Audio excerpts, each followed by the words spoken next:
ងអូនខ្លាំងណាស់សារភាពអូនមិនស្រឡាញ់ចង់តែរត់ចេញ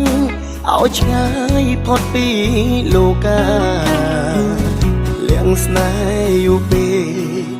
ទើបច្រាលពាក្យប្រាប់ជីវ៉ាមិននឹកស្មានថាអូនឆ្លើយបដិសេធទេមេស្រទុំសងហេតុអ្វីចិត្តខ្ញុំក្តៅម្លេងខ្វាយខលយ៉ាងនេះឬហេតុផលមនុស្សចាញ់ស្នេហ៍ខ្មាំងទាំងខ្លួនឯងហើយអូនក៏លែងហ៊ានក្បែរមិត្តភាពព្រួលប្រែហាំងដូចជាអ្នកដតីនោមលួចមើលមុខលួចមានទុកការទ្វេដងចង់ហៅសាសងប៉ុន្តែអូនលែងហ៊ានតបស្ដីអូនស្អប់អូនខឹងព្រោះតែបងត្រាប់ស្នេហ៍ស្រីព្រោះក្នុងហឫទ័យ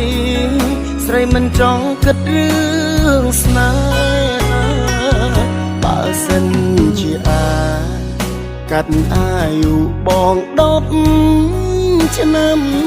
ធ្វើឲ្យតូចតន់ព្រមតបសាសងវាចាបងនឹងកាត់ភ្លាម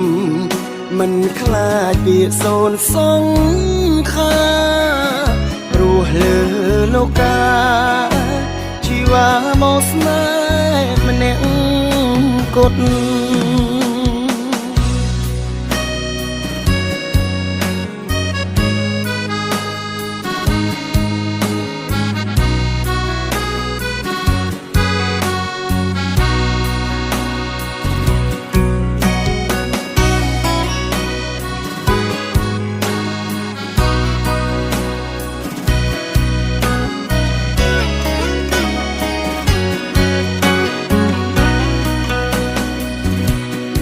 លួចមើលមុខ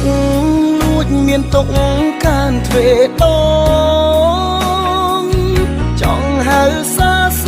ងប៉ុន្តែអូនលែងហ៊ានតបស្ដីអូនស្អប់អូនខឹងព្រោះតែបងប្រាប់ស្នេហ៍ស្រីព្រោះក្នុងហឫទ័យស្រីមិនចង់គិតរឿងស្នេហាបើសិនជាអាចកាត់អាយុបង10ឆ្នាំធ្វើឲ្យតូចតន់ព្រមតបសាសងវាចាបងនឹងកាត់ភ្លាមមិនខ្លាចពាក្យសូន្យសង្ខាព្រោះលើលោកាជីវ៉ាមកស្នេហ៍ម្នាក់គត់